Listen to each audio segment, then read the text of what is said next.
Viewers, நாங்களுடைய Lakshmi. நீங்கள் பார்த்துருக்கிறது 0 லக்ஷ்மி. அட்டே நம்ம executive producer ஒரு சூப்பரான போஸ்ட் கொடுத்துருக்காரு. நம்மளுடைய கேள்விக்கு மீண்டும் மீண்டும் ஒரு விடை கிடைச்சிட்டு இருக்கு. ப்ரெக்னென்சி ட்ராக் காவேரியோடது அப்படிங்கிற ஒரு விஷயம் இருக்குது. 2 பேர் உட்காந்துருக்காங்க. இதில் 2 பேர்த்தோட திங்கிங்லேயுமே குழந்தை இருக்க மாதிரி ஒரு போஸ்ட்டு. காவேரி ப்ரெக்னெண்ட்டாக இருக்க மாதிரி அந்த வயிறு ரொம்ப அழகாகவே காமிச்சிருக்காங்க. ஸோ இந்த மாதிரி ஒரு பியூட்டிஃபுல்லான போஸ்ட்டு. பரவாயில்ல, எக்ஸிக்யூட்டிவ் ப்ரொடியூசர் பாருங்களேன், வர ஆண்டனி பிரதர் தான் சொல்கிறேன், வர ரொம்ப இம்ப்ரூவ் ஆகி அவரோட போஸ்ட் வந்து நமக்காக கொடுத்துட்ருக்காங்க. இதில் விகா ஃபேன்ஸ்க்கு ஒரு சந்தோஷம் இருக்குது. என்னென்னா, விஜய் கிட்ட இப்போ காவேரி இந்த ப்ரெக்னென்சி பற்றி சொல்லுவாங்களா. இன்றைக்கி பார்த்தீங்கன்னா, நான் கூட ஒரு வீடியோவில் சொல்கிறேன்னு சொல்லியிருந்தேன்.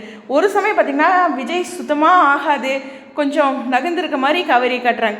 ஒரு சில சமயம் என்ன பண்ணுறாங்கன்னா, விஜய்கிட்ட கொஞ்சம் இறங்கி போகிற மாதிரி, நீங்கள் இப்படிலாம் இருக்காதீங்க, கெத்தாக இருங்க அப்படிங்கிற மாதிரியும், அவருக்கு சாப்பாடு கொண்டு வந்து கொடுக்குறது, இது மாதிரியும் காவேரியை காட்டுறாங்க. நேற்று அந்த கிஃப்ட்டை கூட எடுத்துக்கிட்டது எனக்கு ரொம்ப பிடிச்சிருந்தது காவேரிக்கிட்ட.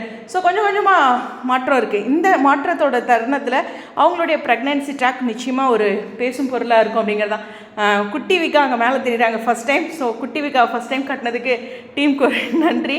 நம்மளுடைய கற்பனையாக இருக்கிற இந்த விஷயம், அதாவது கனவாக இருக்கிற இந்த விஷயம் நிஜமாகணும் அப்படிங்கிறதான். ஸோ பியூட்டிஃபுல்லாக இருக்குது. இந்த போஸ்ட் பார்க்கும்போது #MN மட்டும் கொடுத்துருந்தாரு. இப்போவுமே #விக்கா ஒரு மெய்யா MN மட்டும் வந்திருந்தது.